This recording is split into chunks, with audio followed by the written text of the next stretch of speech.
Howdy, folks, and welcome to a special edition of Kansas City Huddle, our draft special with the newest member of Chiefs Kingdom safety, Alohi Gilman. How are you, sir? Man, great. Happy to be here, fired up, and feel the Kansas City energy already. So I was going to say, how about that welcome? Big welcome, love it. Just a little snippet of what's to come when you get to Arrowhead Stadium on the right side of the sidelines this time. So you've obviously played at Arrowhead before. Yes. What most are you looking forward to when you step on that field? Oh man, I've told a lot of people in the past Arrowhead is my favorite place to play in, and just the energy. You know, it's loud and everyone's engaged. So just going out there, running out there for the first time, excited to feel that energy again on the right side, like you said. Hearing that tomahawk chop as well, like I'm excited to roll. So yeah, well, these fans and everybody else at home watching are excited to see you to patrol the secondary out there. So how's Kansas City been so far? I know you've only been here a short time, but what are your thoughts? It's been great. It's been very refreshing, learning more about the culture out here, the city. Midwest people have always been great, super nice, super down to earth. So just enjoying every second of it, and just getting to know the culture and this city and area the best I can. You're going to love it once you get ingrained to it, and these people will certainly let you know that. Let's talk about your time with the Chargers. How do you feel about your career at the Chargers? Yeah, I mean, obviously he had a lot of respect for the Chargers. Obviously was drafted there in the 6th round, and spent most of my career there. Being in the division, great division to be in. Unfortunately, I was on the other side of those games that didn't go the way we wanted it to. But the Chargers was a great organization to be a part of. It was a good first step in my career, and I'm really excited to be here and having some familiarity with the division, players competing, and just super excited to be a part of this organization now. Speaking of familiarity, you have a teammate you're very familiar with, Drew Tranquil, was with you at Notre Dame, was with you with the Chargers, and now KC, and you've called him your third agent in the past. Tell me about your relationship with Drew. Yeah, Drew, man, that's my guy, man. Going all the way back to Notre Dame, had some battles out there, going to war. He's all about the team. He's unselfish, great teammate, and great human being. Been a close friend of mine from there, and then obviously playing with him at the Chargers, and I've just kind of followed him here. So, super excited to be back again with Drew. He's my third agent, kind of recruited me to come out here to KC. He did my first time when I was first time in free agency, and finally was able to pull the trigger to come out this time, and just blessed for the opportunity, and shout out to Drew. He's not getting a cut or anything, is he? No cut. I don't know. It's just a friendly agent. Give him some cookies for his kids. There you go. Give him some cookies. That'd be great. Well, obviously you have experience playing against Patrick Mahomes. We'll get to playing alongside of him coming up. But tell me about a big interception. These fans probably remember. They didn't like it at the time when you picked off Patrick Mahomes back in September of 2021. It was a close game, under 2 minutes to go. You guys went on and won that game with the Chargers. So what do you remember from that? Oh man, I mean, obviously I was just a young player, young cat out there, getting my feet wet, and it was a big moment for me in my career. Just catapulted me into where I'm at now. 6th round pick who was able to find a role, and that was kind of the beginning of it. Unfortunately, there wasn't a lot of those moments against the Chiefs, so I would take that one. I was happy about it for sure, but that was one of the few moments against Patrick, but was super excited for that moment, and it all kind of works out and aligns how it's supposed to be, and now I'm here. Yeah. Take me back to the defensive room and the defensive meetings during the week when you're game planning against Patrick Mahomes. What went on in those rooms? Oh, man. I've had obviously a lot of experience in those weeks, and, man, it's tough, man. There's so much to prepare for. Obviously for Mahomes, Andy Reid does a good job of just doing so much things that keeps you on your toes. But there's a lot of preparation that obviously goes into it. There's a lot of things you just can't prepare for as well. Patrick Mahomes' just ability to make plays in the right moments, and that second, sixth instinct, whatever you want to call it, that he has to be able to extend plays and make plays, and he can throw the ball all over the field. So man, you definitely are up all day, all night, all week for that matchup. And I'm happy to say that will not be playing against him. So besides training camp and all sure. that, but I'm happy to be a part of his team for sure. You mean you can't game plan against a left-handed throw or when he's parallel to the ground throwing it 40 yards down the field? I don't know. He does some magic voodoo stuff. I don't know what he's doing, but keep doing it. Yeah, indeed. Well, maybe some of that will rub off on the defensive side. You talked about Coach Reed earlier. Short time, obviously, you guys are in phase one. You can't do a whole lot, just basically getting into the playbook. How's that gone so far? Oh, it's been good. I mean, obviously being around Coach Reed and the guys, Coach Spags. I think for me, the first thing, obviously being an older guy, been around the league, been around a bunch of different head coaches, it is refreshing and it's really fun for me to be around a place that is about the right things. Just the culture of the team, the winning mindset, preparing to win now, all the little situations, and just the attitude of all the players as well. Just head down, grinding, not a lot of words, just work and trying to get better any way possible. So for me, that's been the coolest part about this, is being around organizations that's just no nonsense. They got the right leadership, they got the right culture, and for me, it's a blessing to be a part of it because it doesn't come around often. And just being a part of it just makes me more motivated to just keep going every day and do the best that I can to help the organization. You mentioned culture, and I've talked to a lot of free agents who come in here, and that's one of the first things they say. Have you felt that culture so far? I know you've only been here a couple of weeks. Yeah, 100%. I definitely felt it. It's not things that people say, or it's just in the way that people act, the way they treat each other, the standards that's held in the building. And it's phase one, but the standards are high. You're expected to be at a certain level every day, and that's pretty evident. I've been in some good teams in the past that did some good things, but never this well-rounded, I would say, with character development, scheme, everything, the culture. So it's a rare combination, and for me, I'm sitting back and like, dang, this is why they've been winning so much, So for me, I'm like, I'm all in, like, let's go. So I'm just blessed to be a part of it. Yeah, very good. Well, I know these fans are glad that you're here, and we'll talk more with Chief Safety Alohi Gilman when we come back. Draft night, we're going to get his draft night memories. That much more when we return on this special draft edition of Kansas City Huddle.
Our post-draft Getting the Job Done moment of the week presented by KB Complete goes to Chiefs General Manager Brett Veach. Veach traded up to number 6 in the first round to select cornerback Mansour Delane from LSU. The job's not done until it's KB Complete. Welcome back to our Kansas City Huddle Draft Special Edition. This segment brought to you by Boulevard Brewing Company, serving up drafts all across the KC Metro. And we're going to serve up some draft memories right now with our guy, Chief Safety Alohi Gilman. So take me back to a draft week, the couple days leading up to the draft, your mindset, what you're doing, how you were feeling. Yeah, I mean, many moons ago for me, but, you know, it's something you remember forever. I was back home in Hawaii with my family, just taking in the moments and just a lot of reflecting, you know, understanding what you've done, the work you put in to get to this moment. And just felt a lot of gratitude before that opportunity. But draft week was amazing. I was blessed to get my name called, and it was a dream come true. Small town, island boy, small town, and I was able to make it happen. And you know, blessed to be a part of that and get that opportunity. We had pictures here from you at the Combine. How stressful was that? Yeah, Combine was a whole nother world. It's kind of hard to prepare yourself for it, I guess. You kind of just go with the flow with that, and but you know, I'm living a dream. Like for me, I just took it in. I just be myself. Don't make things too big. Don't make things too small. Just enjoy the moment, and you know, I was able to come out there, I think, pretty successful. Indeed. The moment when your phone rang, take me back to those memories. What were you feeling inside when that number came up and you knew it was for you? Yeah, I mean, for me, it was a lot. It was an emotional moment for me. I had a different journey than most. I wasn't highly recruited out of high school, small town. Maybe I was about 5'9", a $160 soaking wet coming out of high school. And I got opportunity, my only opportunity out of high school. I wasn't a 5-star recruit. I was a 0-star. So my only opportunity was to go to the Naval Academy. I ended up doing that and decided to transfer and went to Notre Dame. And obviously it played out how it was supposed to, had a good career there and got my name called. But for me, it was just reflecting of all the small decisions that I was able to make over my career and to get to that point of me just making that dream come true. And have everything, you know, unfold how it was supposed to was a special moment for me and my family, and I definitely made you know, that inner child of mine happy of making all those decisions. So I was definitely happy. Tell me about the Naval Academy. How did that shape you, not only as a person but as a professional football player? Yeah, 100%. Some of my best friends to this day are my buddies from Navy, serving the world across the country, across the world, and you know, that time there was, I called it a accelerated growth phase. And it turned you into a man real quick, and learn leadership, learn how to be organized, how to, you know, fight through adversities. So that part was the foundation of me and my football career. And I took it to Notre Dame, took it to the Chargers, and we'll bring it out here in Kansas City as well. So I mean, it's everything. It's everything. It's the foundation of who I am as a person, a part of it. And you know, it helped groom me into the place I am now. All right, a long journey, Navy, Notre Dame, San Diego, back in the Midwest here now in Kansas City, so pretty cool there. Let's talk about the Chiefs draft, quarterback Mansour Delane. They moved up to get him 6 overall. Your thoughts on the young talent from LSU? Oh man, I was super excited about that. The staff, Veach doing a great job. Just being aggressive as well and saying like, hey, we're here to get the guys that we need and want. Obviously, the best corner in the draft, so guys got to be excited about that. He's going to make our team better. He's going to make our defense better. You guys have had success here, obviously, with great corners. And it makes me happy because it makes my job easier when I got guys like that. So, you know, anyone who can come into Spag's defense, like I think he will definitely be able to come in and produce as well as just be a key contributor. Guys can come to the line and can press guys. A press corner in this league is hard. Yes. And a guy who can do that, I think he's the guy to do that. If not, you know, he has to be the guy. He's the best corner in the draft. So super excited for him, excited to meet him, and to get to work. Yeah, it worked out pretty well last time the Chiefs moved up to get a cornerback, right? Trent McDuffie got some Super Bowls, so hopefully follows that same trend. When we come back on this edition of Kansas City Huddle, we'll talk more with Alohi Gilman about growing up in Hawaii and chasing chickens. Yes, chasing chickens. Stick around.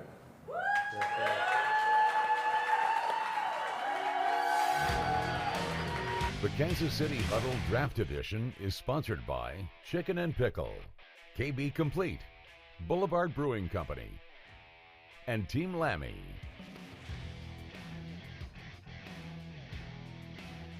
When it comes to keeping Kansas City homes cool, KB Complete gets it done right. No matter the job, our experienced team brings craftsmanship, care, and the tools to handle every AC job with precision.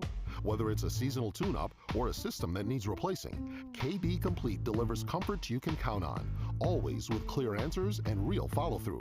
Trust the team Kansas City relies on. Your job's not done until it's KB Complete.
When it comes to keeping Kansas City homes cool, KB Complete gets it done right. No matter the job, our experienced team brings craftsmanship, care, and the tools to handle every AC job with precision. Whether it's a seasonal tune-up or a system that needs replacing, KB Complete delivers comfort you can count on, always with clear answers and real follow-through. Trust the team Kansas City relies on. Your job's not done until it's KB Complete.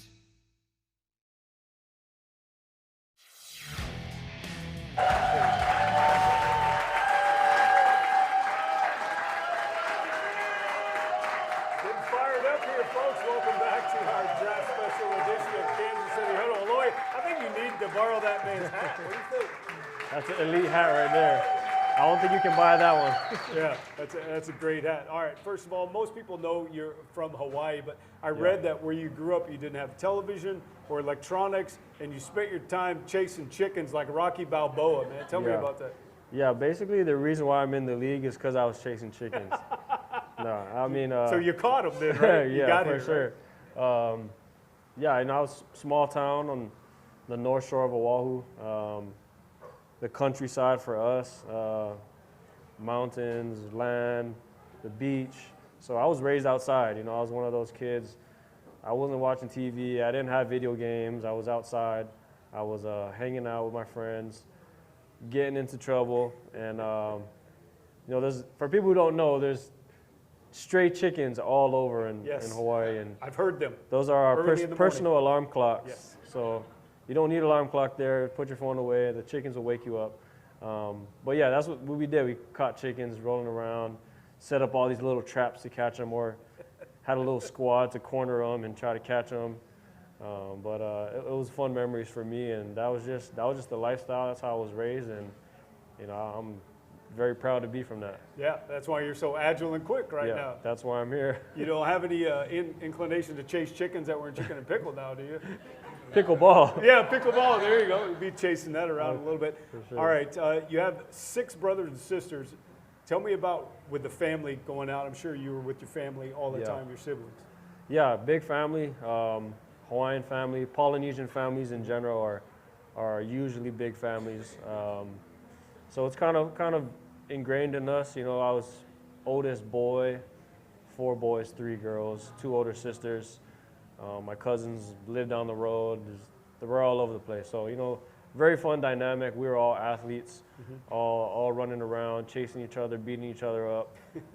So it was definitely a part of who I am, and that community piece of me. So I was definitely happy and grateful for that. Yeah, one of your brothers, a former college football player, is now a tire changer in NASCAR for Carson Hocevar, who just won in Talladega, man. sir. And you were at the race at Kansas Speedway Yeah. a couple of weeks ago. Tell me about your brother going into NASCAR, because I got to think there's not a whole lot of NASCAR going on in Hawaii. Yeah, I mean, shout out to my brother, man. I think he is I'm pretty sure he's the only Hawaiian ever in NASCAR history. So he made history, and it's his first year doing it, and he was able to get on, 77 Hocevar. He got his first Cup win yesterday. There he is on the left, the only brown Hawaiian kid out there. But man, I'm so happy for him. He kind of followed my footsteps with football. He played football, played safety at Stanford, and University of Utah, and he did a great job there, and ended up making that transition to NASCAR and fit right in, and he's balling and he's doing his thing. Got a chance to see him in Kansas here, Speedway, and it was an unbelievable experience. But my brother's awesome, and he's a big motivation for me. We're always talking, calling, and he's been my right-hand man since I was a little kid, and we've been together forever. So that's my brother. I'm super happy for him. Shout out to him and the whole 77 team, and wish them the best of luck. Yeah, that's pretty awesome. And a lot of folks may not know, but most of those tire changers and pit crew guys are former D1 athletes. Yep. So, I mean, you have to be. It's a sure. rigorous job that they have. So shout out to your brother. That's pretty awesome. All right, I want you to tell everyone your full name and what it means. Full name. So Alohi is part of my middle name, actually.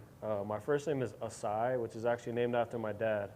But my parents have called me Alohi my whole life. So it's Asai. My middle name is Alohi Lani Okala, which means brightness from heaven. Alohi is bright. Brightness from heaven is my middle name. And then Gilman, obviously. Surprisingly, out of all my siblings, I have the shortest name. Really? So what's the longest one? my brother. I mean, I can say it, but Go ahead. It's crazy. I don't even know what it even means, too. There's a lot that goes to it. But my brother's name is Alaka'i, is his first name. Okay. People call him AK for short. Sure. Alaka'i means leader. It's Kealaka'i. See, I got to think about this one. Kealaka'i kula'e mai kalani kiave kahiku onamoku. Gilman. So, yeah, I go by AK. AK will do. That's awesome. But yeah, that's Hawaiian names. It's just kind of ingrained in us. That's the culture, the language, and names are special to us. Sure. So, yeah. Very good. Awesome. All right, we come back. Audience questions. You ready for those? Love it. Can't wait. That's coming up. Y'all stay tuned.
Welcome back to Kansas City Huddle Draft Edition. Audience question time for safety. Alohi Gilman. This one comes from Jamie.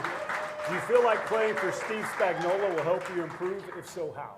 Yeah, I mean, Coach Spagnuolo, he's the guru, the defensive guru. I've watched him being in the same division, and I've been trying to figure out how he's done his stuff for so long, and now I'm a part of it. So definitely excited to be a part of it. He's going to make me a better player. He's going to, improve my game a lot. So it's all about growth, and I'm here for it. I hear the secret is his wife Maria's meatballs. So Really? if that offer comes to you, Whatever you take got to do. advantage. All right, next up, Rebecca. What made you want to join the Kansas City Chiefs? Obviously, winning culture. We get to play the Chargers twice a year. So, A little motivation there, huh? yeah, got traded from them, so I want to go say hi to them again. But, just happy to be a part of it, a winning organization and right fit. All right, this one comes from Weird Wolf. I bet you can guess who that is out there. There you go. You finally get to experience playing defense in the loudest stadium in the NFL. How big an advantage do you think that's going to be, knowing that you've been on the other side? Yeah, being on the other side was not fun because I could not hear anything, messed up a couple calls for sure. So, using to our advantage, and it'll just give us the energy and boost that we need. The players feed off of that stuff, so we appreciate it, and I'm excited to be a part of it. All right, and lastly, if people are going to visit Hawaii, one place they must go. I'm biased, so I'm gonna stay where I'm from, on the North Shore of Oahu. They have the best beaches, they have really good food, and they got good people. So a little bit of everything. That sounds a little bit like Kansas City, doesn't it? Except for maybe the beaches part. No surfing here for you, sir. We appreciate you coming in. Thank you for your time, and good luck this season. Yes, we'll sir. hear from you soon. Yes, sir. Thank you. All Super right, happy Chief to be here. Safety Alohi Gilman, thank you all for being out here. Thank you for watching this special edition of Kansas City Huddle.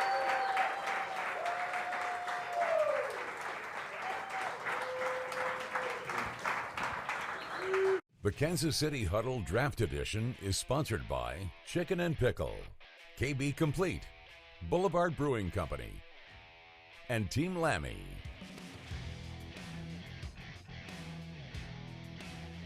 When it comes to keeping Kansas City homes cool, KB Complete gets it done right. No matter the job, our experienced team brings craftsmanship, care, and the tools to handle every AC job with precision.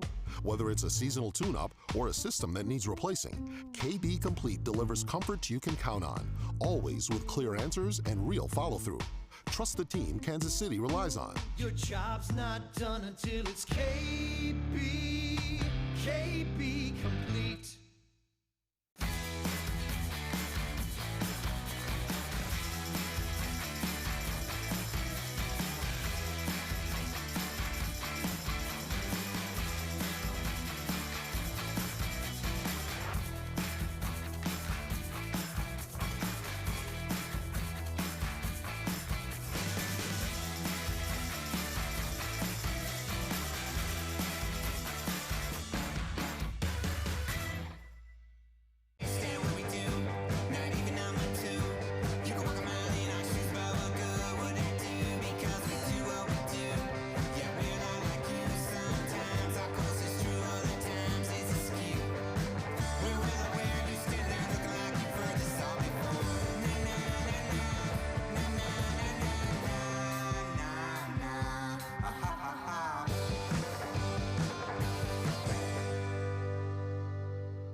There's always something different to see, something artistic. You have the shoe that will be your ticket into Summerfest. And there was music going on, there was dancing, there was food. There's a saying, you can't please everyone, you're not pizza.